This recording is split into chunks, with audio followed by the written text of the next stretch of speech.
Et si tu changeais complètement d'approche? Je suis coach formateur, actif dans le domaine de la réinsertion professionnelle, l'accompagnement de personnes en burn-out.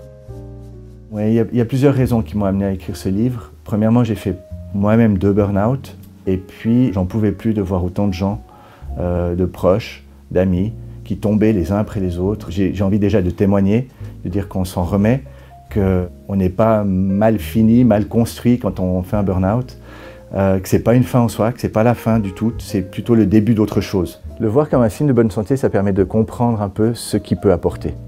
Voilà, c'est sortir de la peur, sortir du tabou des fois aussi qu'on peut voir parfois encore en entreprise. Et un signe de bonne santé, c'est pour se rendre compte que le burn-out finalement, il est là pour nous apprendre quelque chose. Tant qu'on le considère comme une maladie, en tant que personne, on va se considérer comme une victime. Et donc, on ne va pas pouvoir changer quoi que ce soit. En tant qu'employeur, si on considère que le burn-out, c'est une faiblesse de la personne, on ne va se poser aucune question et on ne va rien faire changer. Considérer que c'est un signe de bonne santé, pour moi, c'est une invitation à se dire « Ok, d'accord, et du coup, qu'est-ce qu'on en tire comme leçon ?» Les personnes qui pensent que c'est une faiblesse pensent que ne pas pouvoir tenir dans un fonctionnement personnel ou organisationnel inadéquat est une faiblesse. Or, c'est plutôt une bonne nouvelle. C'est comme un fusible dans une maison. Quand vous avez un fusible qui pète, comme on dit, c'est pas qu'il était défectueux, c'est qu'il a fait son rôle.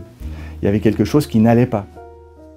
Souvent, les gens associent le burn-out à la grosse casse. Voilà, on peut plus se lever, on finit sur un brancard, on finit à l'hôpital. Il y a vraiment des grosses casses spectaculaires. Et les gens pensent que c'est ça le burn-out. Ça, c'est le résultat aussi du burn-out, on l'appelle aussi le burn-out. Mais tout le chemin, toute cette descente, c'est déjà le burn-out. Et donc, quand les personnes n'ont pas cette casse spectaculaire, ils ont l'impression qu'ils n'étaient pas en burn-out.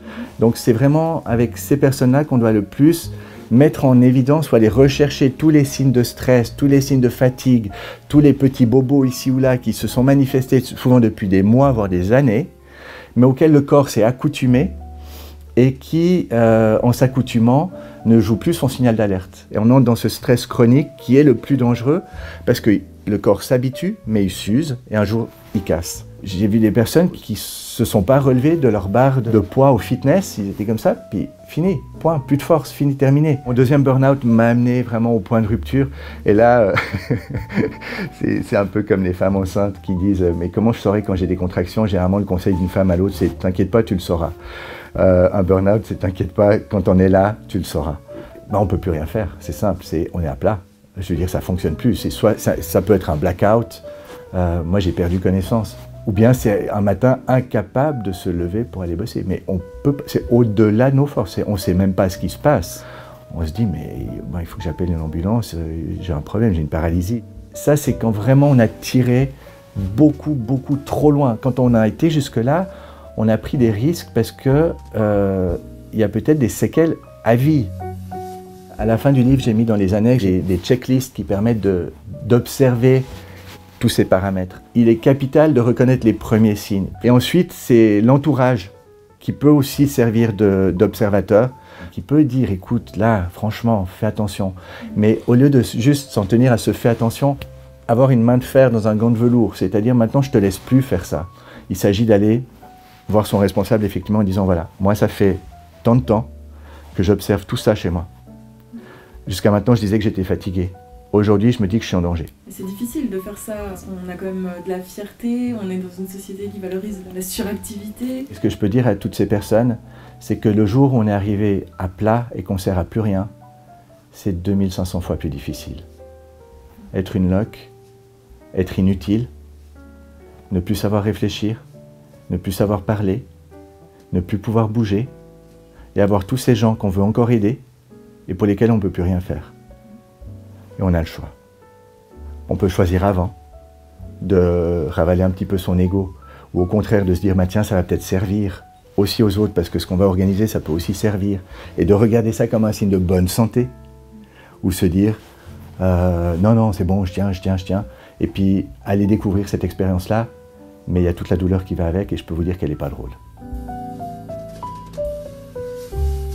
Ce que je cherche surtout à faire, c'est à éviter cette recherche du coupable. Tant qu'on va se dire que l'employeur est un bourreau et que l'employé est une victime, on reste dans ce qu'on observe depuis des années et de pire en pire aujourd'hui encore avec le Covid. Moi j'ai écrit le livre parce que j'en avais marre de voir autant de personnes en burn-out.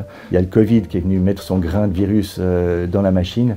Moi j'étais prêt à le sortir il y a une année, il sort aujourd'hui, j'en suis ravi. Avec le confinement, avec le télétravail, avec toutes ces démarches qui sont imposées du jour au lendemain, comment on fait pour garder le lien social, pour garder un rythme de vie? Il y a un risque dans le télétravail qui est comme les autres ne peuvent pas voir sur site ce que je fais concrètement. Il y a un risque pour certaines personnes d'en faire beaucoup plus pour être sûr que ça se voit même à distance. Un deuxième risque aussi, c'est comme de toute façon, je ne peux pas sortir, je ne peux pas aller manger au resto, je ne peux pas voir mes potes, etc., plutôt que de rien faire, autant bosser. Le troisième facteur à risque quand on est en télétravail, c'est ne plus avoir de repères horaires. Le travail se diffuse dans toutes les minutes de la journée, du réveil à l'endormissement, il n'y a plus cette hygiène de vie. Alors, comment je m'en suis remis? Il y a plusieurs étapes. D'abord, il faut se reposer. Et c'est probablement la chose la plus compliquée à faire, parce que les personnes qui tombent en burn-out, c'est des personnes qui ne savent pas se reposer. Ensuite, ce que j'en ai appris, c'est que être égoïste, c'est le seul moyen d'être altruiste de manière durable. C'est comme on nous le dit dans les avions, avant de mettre le masque à oxygène aux enfants, on le met d'abord à soi, et ensuite on peut prendre soin des enfants. Donc comment on fait pour lâcher prise? Déjà, c'est se rappeler que lâcher prise, c'est pas faire stop, c'est juste appuyer sur pause. C'est pas la même chose, on n'arrête pas pour toujours, on fait juste pause pour un instant et réapprendre à se faire du bien. Donc c'est réidentifier qu'est-ce qui nous fait du bien et en mettre plus dans notre vie au quotidien.